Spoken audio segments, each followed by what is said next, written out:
cabinet, sir. We saw Robert F. Kennedy Jr. get confirmed. He's going to come in here and be sworn in. Mitch McConnell has now voted against several of your nominees. He voted against RFK Jr. as the next health secretary, citing conspiracy theories. What's your reaction to that? Well, I feel sorry for Mitch.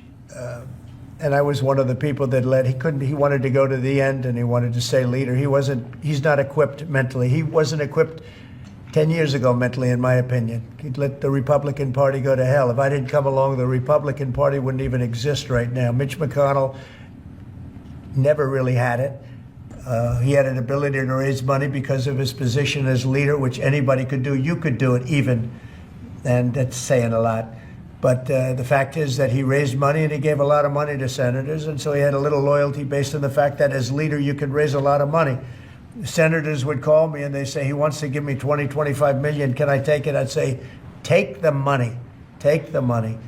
But he engendered a certain amount of, I don't even call it loyalty. He was able to get votes. But I was the one that got him to drop out of the leadership position, so he can't love me. But he's not voting against Bobby. He's voting against me, but that's all right. He endorsed me. Do you know that Mitch endorsed me, right? Well, he did. You think that was easy? What? He had polio, obviously, and I don't know. I don't know anything about he had polio. He had polio. Are you doubting that he had polio? I have no idea if he had polio. All I can tell you about him is that he shouldn't have been leader. He knows that. He voted against Bobby. He votes against almost everything now. He's a very bitter guy, and we have a very strong party. And he's almost not even really a very powerful member. I'd say he's not he's lost his power, and it's affected his vote. And it's one of those things. But in the meantime, Bobby did great, got more votes than anybody thought, and I think he's going to do phenomenally, just phenomenally in that position. And everybody else likewise did well. Not only well, they got more votes than anybody thought. Tulsi, look at how she did. She did great. Marco got 99 votes. How about that? And Marco got 99 votes. And Marco, by the way, I have to tell you, Marco Rubio's done a fantastic job. He's been a great Secretary of State. They're all doing great. But we're going to have a swearing in today, and maybe we're going to have a second one because I hear we have a couple of them coming up. And the man behind me is doing a fantastic job, Secretary of Commerce. And I think you're going to see something very big come from today's signing. This is going to be a very important signing. Okay? People are in danger. This is a different world today. It's a different world. They need our protection. Yes. You mentioned Elon Musk and the efforts that he's undertaking with your authority. You granted him new authority this week. Will he secure any new government contracts while he is working on Doge? No, not if there's a conflict. If there's no conflict, I guess what difference does it make? But we won't let him do anything having to do with the conflict. Are you personally checking to make sure there's no conflicts of interest? Yeah, I am. He answers to you. Sure, he does. First of all, he wouldn't do it, and second of all, we're not going to let him do anything where there's a conflict of interest. Mr. President, your negotiations with the EU there's discussions ongoing already. How quickly do you expect that you'll hear back from them about any of these other measures? I can't tell you. Yeah, the EU's been very nasty. It's just been they haven't treated us properly. Look, we were great to them on NATO. Essentially, it's a similar group of countries. When I came in, my first term, I raised their fees. I mean, they were not paying. We were paying for, in my opinion, almost all of NATO. And now, I had the bad moment with the press where the press said, well, does this mean you won't protect them? And I said, I won't protect them if they're not paying. But because I said that, the Secretary General, as you know, said it was the greatest thing he's ever seen because the money came pouring in. But they don't treat us right on trade. They don't treat us right on the military either. I mean, if you look at Ukraine, we're in for probably $200 billion more than Europe. Why are we in for more than Europe? We're in for more than Europe. I mean, think of it, or NATO. I mean, let's call it NATO because Canada's in. By the way, Canada is just about the lowest payer.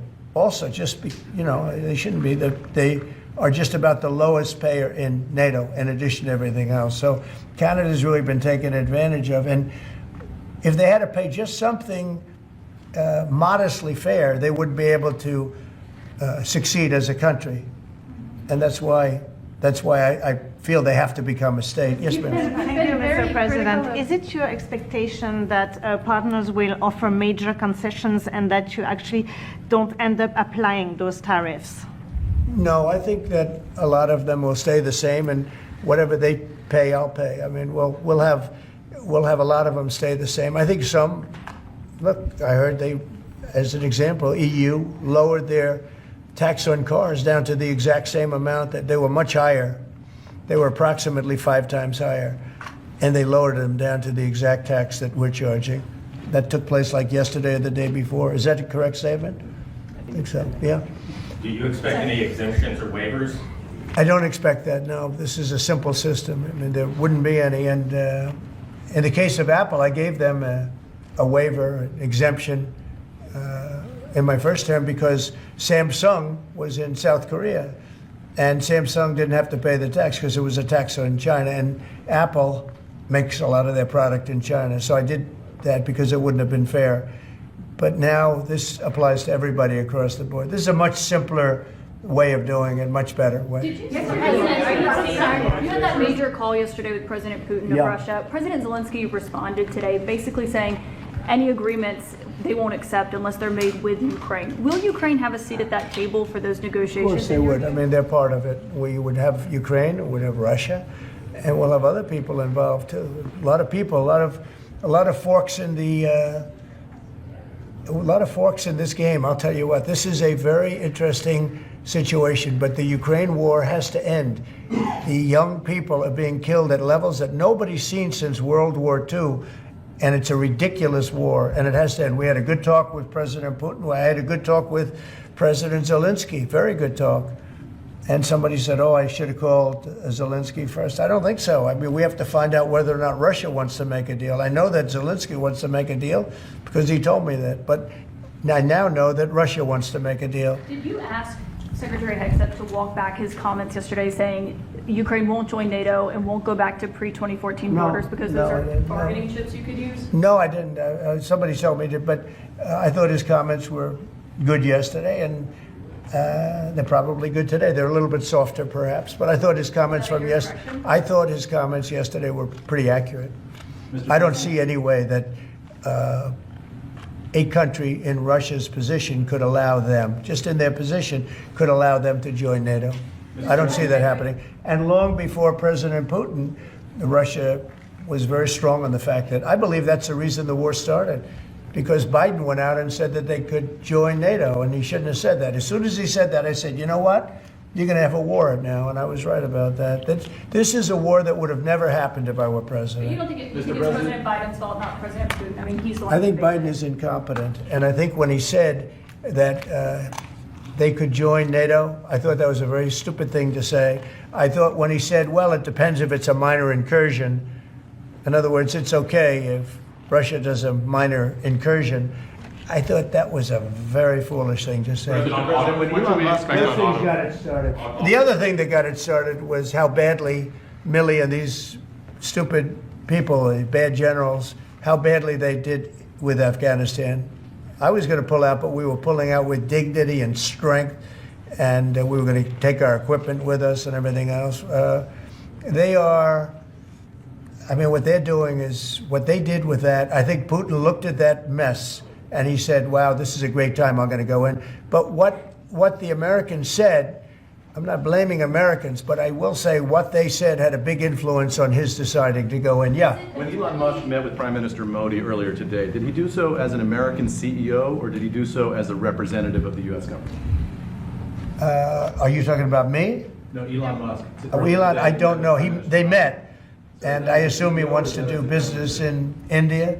But India is a very hard place to do business in because of the tariffs. They have the highest tariffs just about in the world, and it's a hard place to do business. No, I would imagine he met possibly because, you know, he's running a company.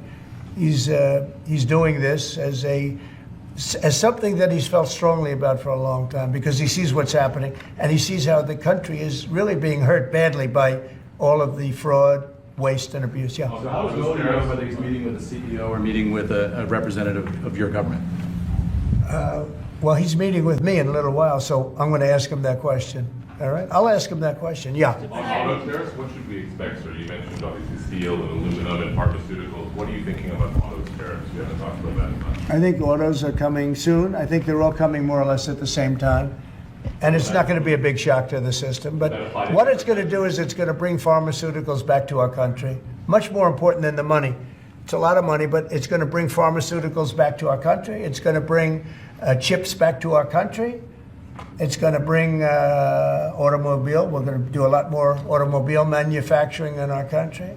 You know, when I did this, when I announced this during the campaign, they were going to build the largest car plant in the world in Mexico. It was almost under construction. It was just starting.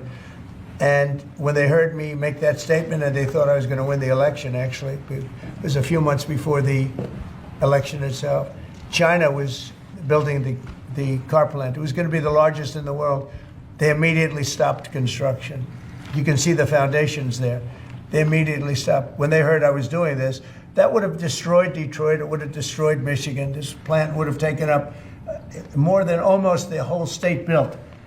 And it would have been very destructive. When they heard me speak, and they said, wow, if he gets in, we're gonna lose our shirt. So they stopped building.